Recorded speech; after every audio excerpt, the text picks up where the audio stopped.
Hi gamers, I'm DK and welcome to Bangapagong Gaming Channel. The Essential Picks PlayStation deal is almost over.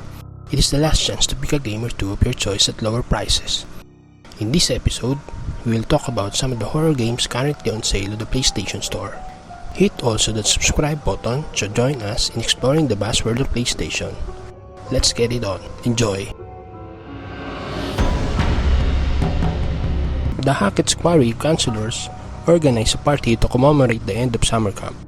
However, things immediately start to go south. The party preparations unravel into an unpredictably terrifying nights as the group is pursued by bloody locals and something much more terrible. Throughout the roughly 9-hour campaign, you take on the role of one of the 9 camp counselors at a time. Through exploration scenes, conversation choices, quick-time events, stealth, simple combat, and interruptions, which provide you with a brief opportunity to make a swift action, you can affect how its events unfold. The complexity of these actions can be changed in the game using a variety of accessibility options, and there is also a movie mode. You can play online with up to 7 friends, and they can watch the action unfold and cast votes on important choices to affect the story as a whole.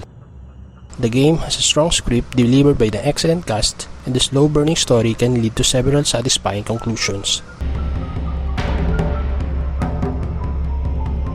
In 2019, Capcom developed and published the survival horror game Resident Evil 2, a remake of the video game Resident Evil 2 from 1998.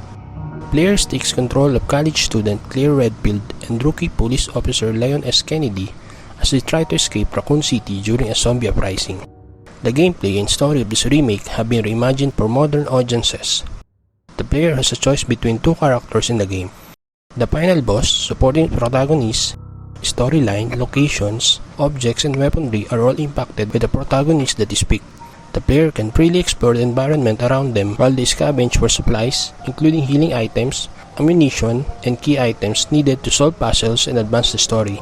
All the best elements of the original Resident Evil 2 have been faithfully recreated by Capcom and have been updated to look, sound, and play like a 2019 title. The zombie combat is satisfying, and exploring Raccoon City's ruins is exciting. It's an intense, horrifying experience that completely rebuilds the game and doesn't feel out of place at all on high-end modern hardware. In this game, the player takes the role of Detective Bishop, a diligent investigator who tirelessly works on cases late into the night. When the night takes a nightmarish turn, you will be met with red-eye machinations that have apparently locked down the police department and trapped you inside. It is up to you to survive long enough to discover the truth of what drives your animatronic captors. You explore the dark police station and must carefully navigate its halls to avoid enigmatic enemies. Equipped with only a flashlight and a tablet to monitor the security cameras, you'll have to use cabinets and closets to conceal yourself while being pursued. Make sure to catch your breath and find clues as your surroundings change throughout a long and terrifying night. Evil Inside is a first-person psychological horror experience, combining exploration and classic adventure inspirations with atmospheric audiovisual design. Set in a home that's ever-changing through its descent into madness, this story's end can only be reached by overcoming fear, accepting the terror that surrounds it, and pressing forward despite it. Collect the missing pieces of the spiritual world as you explore and attempt to reunite with the one who might understand. A teenager must take charge of his younger brother and make sense of their overturned lives following his mother's death and the recent arrest of his father. With so many questions and no one left to answer them, Mark decides to use a spiritual board to contact the ghost of his mother, Rose, because of his hope that she can guide him. But when the spiritual board explodes and causes Mark to suddenly phase out of existence, he will have to contend with all manner of paranormal events if he wants to learn the truth. The tale of a special red wine created by the Bunny DeBoss family said to possess the power to cure the devil's fever leads protagonist Marty on a mission to find it to save his family from the said ailment in Horror Tales The Wine. Navigating an abandoned city, largely in ruins, leads the player on the first-person horror experience that twists reality and provides company in the form of a headless apparition that stalks the player at regular intervals.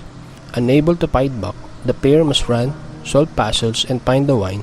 In the reality-bending horror tale, you must solve environmental riddles, physics puzzles, and other similar challenges in an interconnected vertical world While being chased and hunted, you can tweak more than 20 accessibility settings to create a tailored experience for you.